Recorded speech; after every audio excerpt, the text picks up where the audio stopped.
Hi Angels, I'm Francisco, And I'm Will. and welcome back to Crazy Angel Films. Today we're stepping into the ring for the first round of original versus remake. Let's take a look at our contestants. In this corner, released in 1980, directed by Sean S. Cunningham, we have the original, the influential Friday the 13th. And in this corner, we have the new, gritty, dark Friday the 13th, directed in 2009 by Marcus Nispel. How will these two films go up against each other? Let's find out. Round 1. Characters. Taking a look at the original Friday the 13th, our characters, well, at least in my opinion, leave a bit to be desired. Yeah, so I'm gonna be honest, I have to look up the character names because I don't know them, except for Alice, which is the final girl. But that kind of speaks to the problem you're saying, because the characters are very one-dimensional. Mm-hmm. You know, I feel like all of them are basically horny teens that are just trying to have fun. And that's a big reason why I also don't really connect with these characters. In the Friday the 13th movie, I feel as if these characters are meant to be nothing more than a body count. And you can take that in whatever way you like. But in this movie, just as Francisco said, I only remember Alice. I can certainly remember that Kevin Bacon is in this movie, but that's literally just because it's Kevin Bacon. And he gets deep-throated. What a way to go. I don't want to go that way. Just kidding. You know what? Even though I don't think Alice has a lot of layer to her, she's just an everyday girl. I do like the fight she puts up against, the killer in the first one. As goofy as some of the choreography can be, I also appreciate that like both the actresses actually did their own stunts. I don't think they had a choice because of how low budget the movie was, but I like, compared to the other people, all the other characters, I like that she put up a fight. I just think about that one girl who like she gets sneaked up all the way to the axe, and it just cuts to her like. Yeah. Well, that was a big thing. I respect the aspects of low budget horror. There's plenty of low budget horror that I love. There's Halloween. There's The Evil Dead. Both of these movies have amateur actors, and certainly sometimes it's very hokey. In this movie, I feel like contrary to those two, there's moments of hokey acting when you need it the most that just takes me out of it. Mm-hmm. And it unfortunately makes me not care for the eventual demises of a lot of these characters as much as I should. While Alice is a fine protagonist, I don't know much about Alice outside of her being a counselor. And there's just not a lot presented about the characters in this movie, which I get. They're aiming for this movie to be more of a thrill ride and not really looking for something deeper. But unfortunately, this movie as such, or because of this decision, makes me not really care about these characters. And I honestly don't care for Alice as a protagonist. In my opinion, the characters in the original film exist to be nothing more than markers on the kill counter. They are flat, they are uninteresting, they are boring. I actually honestly find myself most excited when we hear the and it's about to go down, because then you see, oh my gosh, they're gonna get killed, and that's gonna be exciting, because these characters aren't exciting. They're awful. I can't stand these characters, to be perfectly honest with you. Damn, tell us how you really feel. Canceled. No. So let's jump into the remake. What did you think of the characters in the remake? While a lot of the characters fall into the same hole of uninterestingness, No pun intended. There's a lot of sex. I feel like there's more entertainment value with these characters. They have a wonderful thing called personality. And personality, even when your character doesn't have a lot of depth, brings your film a long ways. To add on to what you were saying, I definitely agree that these characters, even the side characters, have a lot of personality, and they're just like very distinct from each other. I'm just thinking of that. I don't fuck. I don't remember his name, but the guy who fucks the mannequin.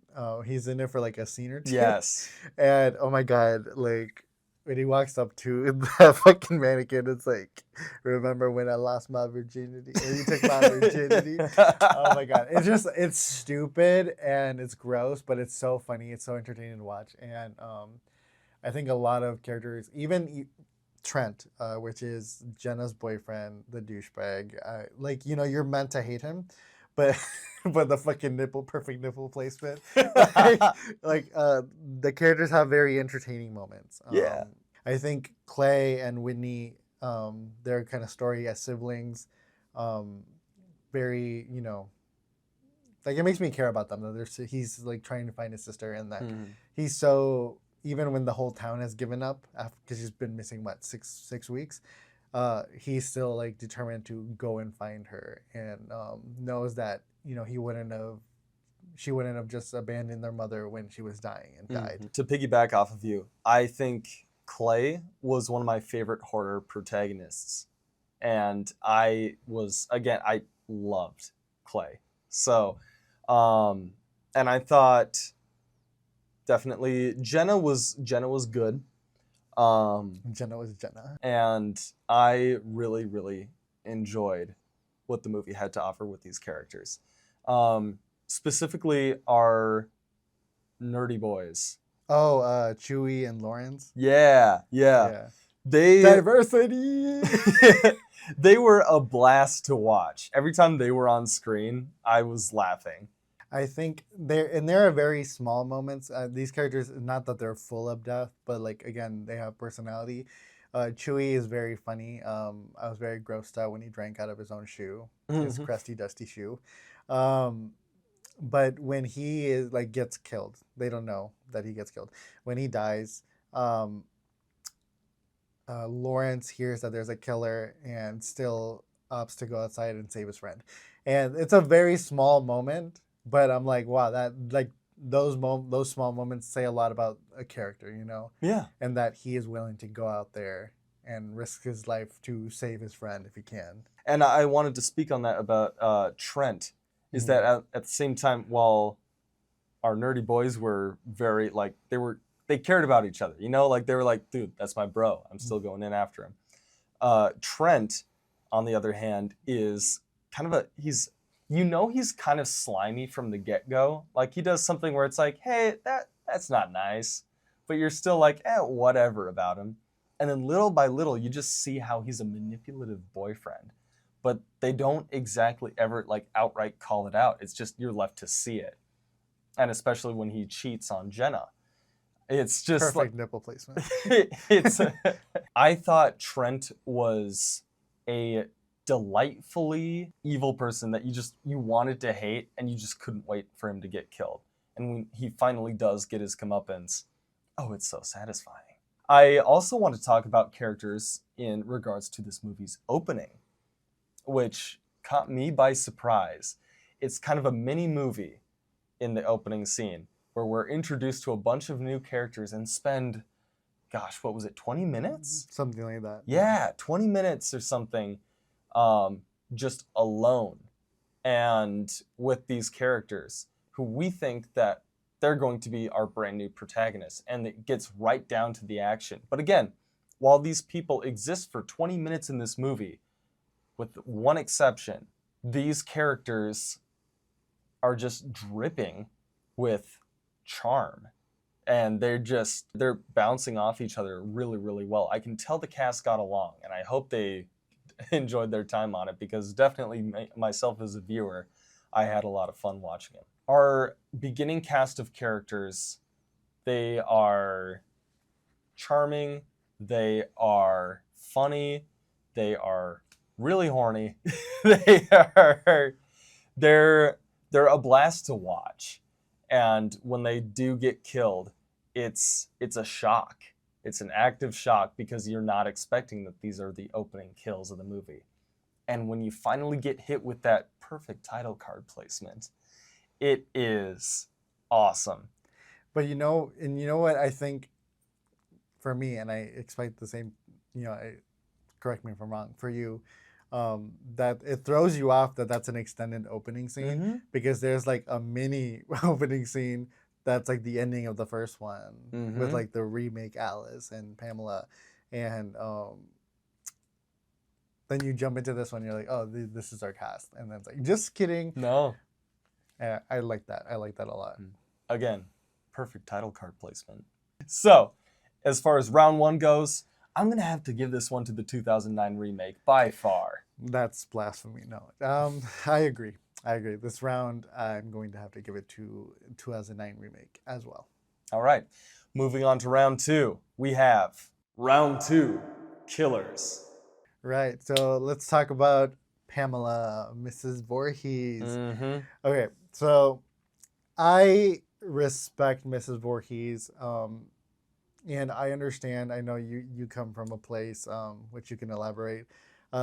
She appears at the very end of the film, which takes away the mystery element that makes kind of like who is the killer fun. I respect what she represents in horror, and I feel like because of this, it's like it would it's set a trope of the scorned family member that comes back for revenge or who ends up being the killer, which we see in a lot of like Scream Queens, like a lot of like slasher whodunits, ends up going back to a Pamela Voorhees-esque motive, which I respect. Betsy Palmer, I that woman, she was the best actress out of everyone in the original cast. I also like the fact that the cojones she has on her behind the scenes, and she's like, yeah, this was a piece of shit. But at the same time, she respects like what it did for her career, and a lot of respect like as a like even though it wasn't perfect, like like for an older woman like doing her own stunts too was pretty impressive. Mm-hmm. Yeah, those are my thoughts on Pamela. And while I can agree with the legacy aspect of Pamela Voorhees, I have to say she's not. No, say it. Say it with your chest. All right, all right, Say it all to the right, camera, all right. right All there. right. You know what it is? Say You it know to what the it is? camera right there. This movie is a whodunit. The original Friday the 13th is a whodunit. It's not a good whodunit if the killer is introduced in the third act and then 2 minutes later revealed to be the killer. If they wanted to make Pamela Voorhees a compelling killer, or at least an interesting one, they should have introduced her earlier on. But they didn't. And so I think the movie suffers because of it, and I think Pamela Voorhees, by proxy, does suffer in terms of gravity when it comes down to her character. So I think Pamela Voorhees, while I do respect the mark she left on this franchise and slashers everyone's throats. and everyone's throats. Oh yeah, she does a lot of throat slashing. Yes, she does. I wonder if she has kind of a thing for that. Mm-hmm. But then in also her corner, she's having a blast the entire time. She is just loving what she's doing, and she is the most interesting, I would say, she's the most entertaining part of Friday the 13th. And for a killer to be as entertaining as Pamela Voorhees was is great and adds to a lot of rewatch value for the original. So Pamela Voorhees, I'll say she's up there as far as killers go. Something that I liked that started with the original that leans like forward with the rest of the franchise with Jason is that we see like a mental instability in Pamela that kind of we see passed on to Jason, which I thought was interesting because Jason has like the whole like kill them all, Jason, kill them for mother, but like Pamela's the same thing. It's like, yes, I will kill all these people, Jason. And I thought that I liked that she was batshit crazy, and hopefully we get more depth or more in we get a more deep discovery of the Pamela character. And I don't know if you know, there's a prequel series for Friday the 13th that's coming out. No, A24 starring Linda Cardellini as Pamela. Oh my gosh. So I'm interested to see what they do with that. And, hopefully we get to dive a little bit more with Pamela. pre Friday the 13th. Sure. Wow. That'll be exciting. All right, so 2009, Sure. Jason. So, in the other corner, we have. Jason. Jason. Jason Voorhees, Mama's Boy, the Mama's Boy. Jason Voorhees from the 2009 remake of Friday the 13th. Franny, what are your thoughts? I love Jason. Like in a sexual, spiritual. This is my favorite Jason because this is the scariest Jason. I like all the additions of that they give Jason in this because in the franchise, for me, I'm not a huge Friday the 13th fan. I feel like a lot of the movies are repetitive and a lot of the movies have such a slow pace, which is why I like the remake because it's like fast. Even from the like extended opening, we get right to it and then we get to the characters and then we get right to it with the characters. And with this Jason, I like, because correct me if I'm wrong. It's been a while since I watched the whole franchise, but I think this is the first time where they make it known that Jason was alive when Pamela was doing her killing spree. Then he saw Pamela, and I like that because of that. Like like I like that as an explanation as to why he wields a machete for his like weapon of choice, because that's the weapon that he saw his mom get killed. Yeah. I like that they explain how like Jason knows where to appear and it's like almost like he's teleporting. I like this tunnel system that he had set up that rings every time like someone trips a wire. This Jason hauls ass. He's a skilled hunter. And you can tell by being in that abandoned camp, like all he can do is like, do archery and stuff like that to like hone his skills. So when we see him like use them, it all makes sense and it makes him that much of a threat because it's not just like this slow, mindless Jason, but it is a very like smart and deadlier Jason. And I just love that. Mm-hmm. Now, I want to bounce off of that and say, I think where this Jason, I agree with what you've said, but I think where this Jason hurts is that he can't talk, and therefore he can't give a motivation. While Pamela, her motivation is well articulated, and it's very dramatically and entertainingly explained. Jason, you figure it out through everyone else, what he's doing, and from your own watching of it. Whereas I also think that Jason in this new one, he loses a bit of pizzazz that Pamela had because he can't speak. He can't be charming. He can't be witty. He can't be vocally scary. And that's where I think Pamela definitely has a leg up on him. But Jason in this one, I will say, he's definitely more physical threat, twice as much, 3 times as much of a physical threat than Pamela Voorhees ever was. And that's what I really, really appreciate about Jason in this one, is that between this one and the original, Jason is the bigger threat physically. Yeah, I mean, you can't tell me that you would see that the 2009 Jason running towards you full speed, that you wouldn't shit your pants. Oh, hell no. Hell no. he is just scary. Like you said, Pamela can say her motive. I think Jason, because we know Cuckoo Bananas runs in his family, there is an element of that. But I appreciate that, in the movie we get visual as to like why he does some things. The killing part, I assume he's just when he's mentally ill, he needs to see a therapist. Sponsored by Better Edge, he needs to see a therapist, but also, I assume he's like because he was deformed as a kid and he was bullied as a kid and like nobody gave a fuck at him. So I assume he just like hates people, which valid, and he's like, just leave me alone.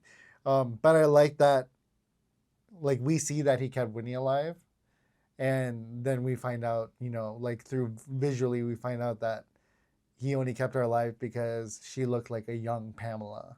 Mhm. With the locket in that. So I like that, even though we can't, even though he can't verbalize that, I like that we can see it and that Whitney puts it together and uses it to her advantage when, in the final climax with him. I'm going to say this Jason is one of the more terrifying slasher villains, period. But he's just not as, when you want to analyze this character, he's not as interesting as Pamela Voorhees, in my opinion. Mm-hmm. Down to the verdict, Franny. What do you think? I have to give this round to Jason and the remake. This one's tough for me. You've heard my conflicting thoughts on Pamela versus Jason, but honestly, at the end of the day, I'm actually going to give this one to Pamela. Oh. I'm going to give this one to Pamela just because I think she is visibly having more and more of a blast, and that's why I like this. Wow, that was a thorough review. So, I'm going to give this one to Friday the 13th, the original. Okay. So now, yeah, we have a tie. We do have a tie. So, you know what that means. Last round. All right. Down to round 3, kills. Franny, what are your general thoughts on the kills from Friday the 13th, the original? They're of their time. Yeah. I can respect practical effects.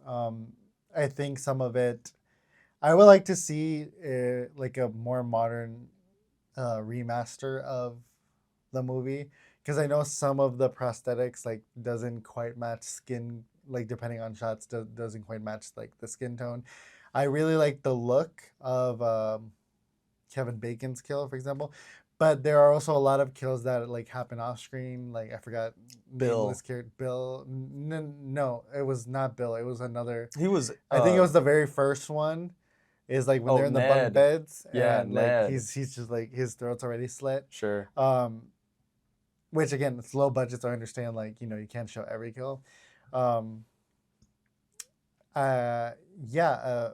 I can appreciate the craftsmanship of the effects of that time. But I also see the limitations of it. Agreed. And I also don't think the kills are really brought back by some hokey acting, particularly for Marcy, I believe her name was. It ruins what actually is, I think, a genuinely impressive practical effect of the axe in her head. Oh yeah. So no head. It's so well, it's just such a cool kill ruined by an embarrassing final noise. Tell them how you really feel. The kills, agreeing with Franny here. As low budget filmmakers ourselves, we have also had a lot of experience and appreciation for some of the effects they use in this. That being said, we also know the importance of covering up where the seams are. For example, during Kevin Bacon's kill, there's a shot where you can totally see it's a fake neck.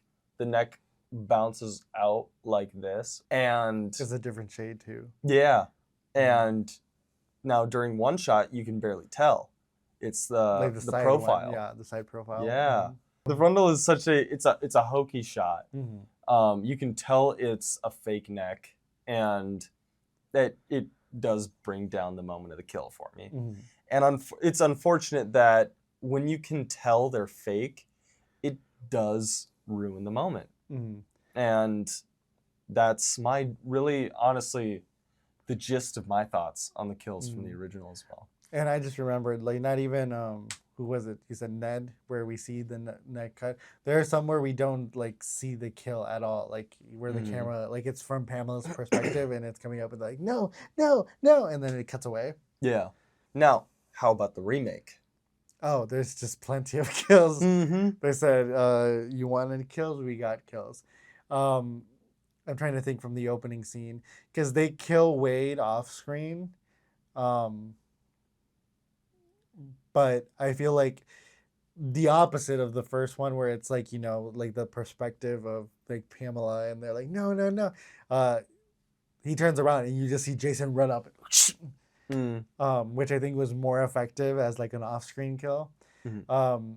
I'm trying to think. I don't remember his name, but the guy who ends up like having his foot in the bear trap, when Jason just runs up and just like stabs him right in the head, right in the skull.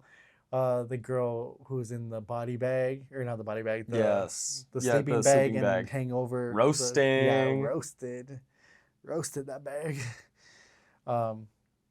Oiled up Oh, too. yeah. She would have been burning. Yeah, she was covered in lubed. She was lubed up. Extra seasoned. Yes. And Whitney's boyfriend, like, we didn't see him die, but like that whole sequence when like Jason is stabbing up and he's like cutting into his legs, and he's trying to like walk away, and then he gets yanked down by Jason. And then going on to the newer cast, as we were saying, like Trent's death is extremely satisfying. And it's so funny because he died because he didn't trust the person who was driving the truck. And then just Jason appears and stabs him into spikes that were hanging out. Yeah. I don't know what they were for. I assume it's to like put bikes or something. But he just stabs them. Yeah. We shish see him. kebab. We see him just drive away, and you're just like, bye, See ya. bye, bitch. Will not be missed. Oh, the use of the arrow I think was really great. I forgot his name, but he took Trent's boat out, and he's driving, and suddenly he gets shot through the eye, and you're like, what the fuck? And then his girlfriend stabbed through the dock. Yeah, and then just blood and tits. That's what. That's literally this franchise. Yeah, that's what the franchise is. Literally blood and tits, and that was that moment. Stabbed in the head. Boom. I also thought it was funny that her eyes just crossed a little bit. I think Bree had it pretty easy. She was just stabbed into antlers on a door. Lawrence got. Oh, I felt bad for Lawrence because Lawrence got an axe. Like, Lawrence put up a fight, and then he was running away, and as he was running away, Jason grabbed an axe and like hit him in the back. He was so close. And he was so close. It's the fact that he's still alive, and Jason like leaves him there for a few minutes as bait. He's bait. And they're like, no, we can't go out. He's like smart. He's trying to bait us out. And then he finally comes in and like ends it. Chewie got the Kevin Bacon. This is the remake version of the Kevin Bacon where he got the throat and like, but like it was from the front and it was like slow. Yeah.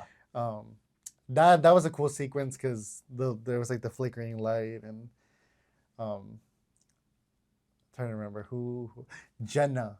Jenna. Yes. Okay, so Jenna. I said we'd have more thoughts on Jenna during round 3, and here we are. Jenna was supposed to be our final girl. We loved her. We all thought that was going to be it. But no, in a surprise twist in the third act, she is killed very quickly by Jason Voorhees. And they like, it's a very simple machete stab through the chest in comparison to like how elaborate the other kills are. But like, they linger on it because they know it's an impactful moment. I know, like, I showed him the movie for the first time, and his reaction was like, no. Yeah, I was like, no. I was rooting for her. I thought she was going to survive, and then obviously she got shish kebabbed. So, which is, you know what? I thought it was an effective twist, even if it was emotionally brutal. So let's talk about how the killers die in their perspective movies. Pamela decapitated by a machete, which I feel like is an iconic moment for that character in the franchise, of her being decapitated. Jason, what happens to Jason? There's a grinder that, like, he's being hung for a little bit. Oh yeah, he has the chain wrapped around. Yeah. And then he gets he's getting pulled backwards towards this grinder. Yes. And Whitney finishes it with, is it his own machete? Like, stabs him. Like, say hello to mommy in hell. And stabs him in the chest, and then his head goes in. But I don't think his head fully goes in. It's just like the back of his head. Yeah. I actually think Pamela's is more impactful. I would agree.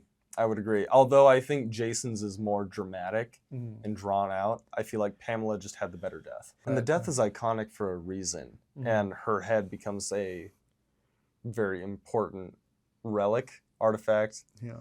object Merch. in this series. Mm. So I think the death is so important that it's lasted throughout the whole series. Mm-hmm. Yeah, I would agree. Like, let's be honest, I also did more damage to Pamela than Pamela did with everyone else. To be honest. She's just like, Chia! Mm-hmm.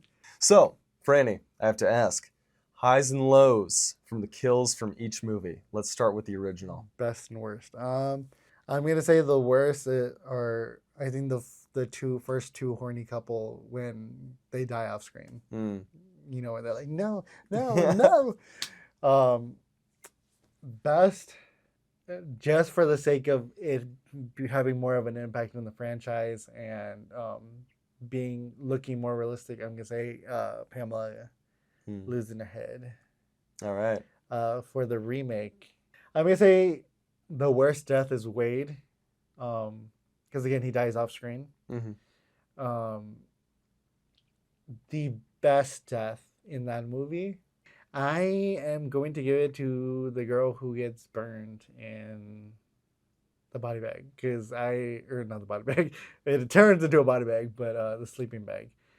Just because I feel like everyone else dies by the blade, but I feel like that's just so horrifying because like you see her like scream and like kick and stuff like that, and then like she like falls out basically onto the flame. Yeah. And she's roasted, like, she's toasted.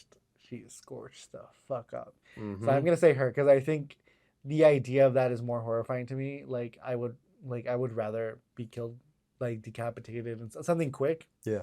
But the idea is like that she's alive the whole time and getting burned up is horrifying. So I must say the sleeping bag kill. What about you?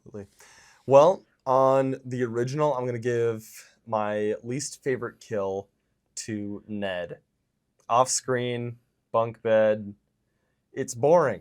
It's boring. And I get when you're low budget and you can only afford so much, but it's just not entertaining. And when it's one of the main cast, it is disappointing.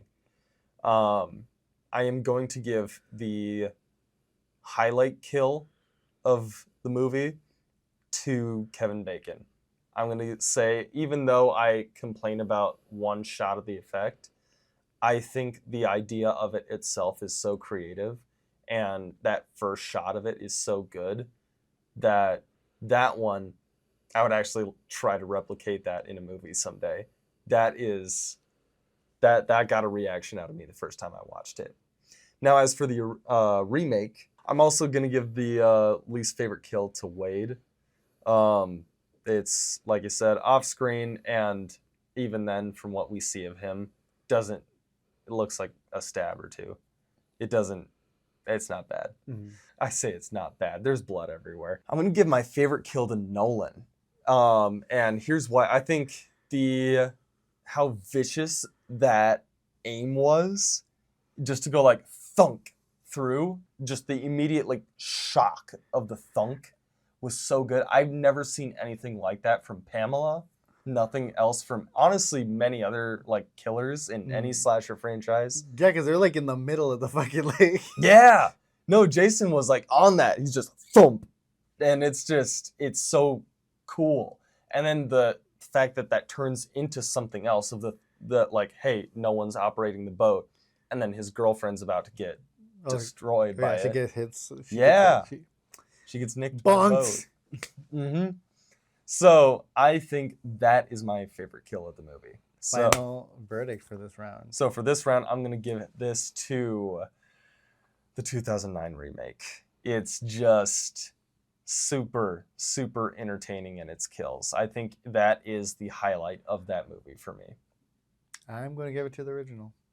The original? I'm fucking with you. I'm like, we're going to end in a fucking tie. No, I'm going to give it to... I'm gonna give it to the remake too. I just like the remake has so many kills. That's why it took me a bit to think of exactly which one I wanted from the original or from the remake. it just has a lot of variety in kills, and even in that variety, they're all pretty vicious, and I appreciate that. I like a lot of blood and gore. I'm a All gore right. whore. So, on to the verdict. Franny, the winner of this round of original versus remake is Friday the 13th, 2009. Franny, what's your reasoning? I mean, we said it all the reason. That's the whole point of the video, you dumb bitch. Franny, what are your final thoughts on this match? Again, I'm not a huge Friday the 13th franchise fan. But I think the remake does, since it's like a compilation of the first four, fixes for me the issues I have with the slow pacing, the repetitiveness, and the characters. While still remaining campy, while still having that sleaziness and blood and everything that the franchise is known for, I think is perfectly encapsulated in this film, and it's fun, it's fast paced, and yeah, I really like it. It's my favorite Friday the 13th movie, as controversial as that might be. But yeah, I think for me, a landslide, it was the remake. I can agree with that. The remake for me, versus the original, it was an interesting line of thought for me to go through. The original is definitely still finding its footing and fighting between being like an inspiration / shameless ripoff of other slasher movies and horror movies. I feel like the remake is more of a greatest hits album. It knows exactly what it is and isn't ashamed of it. And it's going to take you through the highs of the franchise, some new ones, and it's going to take you for a ride.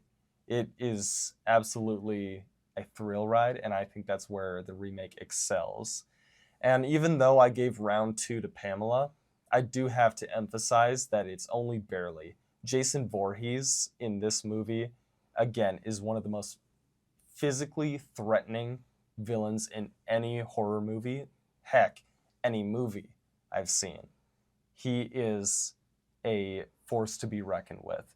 And it feels good to see him in this light, especially being a bit disappointed after watching the original, expecting Jason, to see Pamela. Mm-hmm. Again, I respect what Pamela has done in terms of influence, but when people think of Friday the 13th, they think of Jason, which is why, Casey Becker gets the question wrong in Scream. Mm-hmm. But also, something that brings down the original for me is the fucking snake they killed. So, the fucking snake that they killed in the movie, they were lent that snake. It was a pet snake for somebody else, and that person didn't know that they were actually going to kill it. So, he let them borrow their pet snake, and they fucking killed it. Mm-hmm. And so, that makes me mad.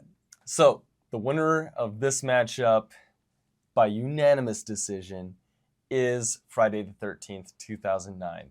So let us know in the comments below if you agree with our decision for this matchup, if you disagree, and why. We'd love to hear your thoughts. Also, let us know what remake and original you would like to see in the next round. Thank you for watching, everyone. And remember, stay tuned and stay spooky.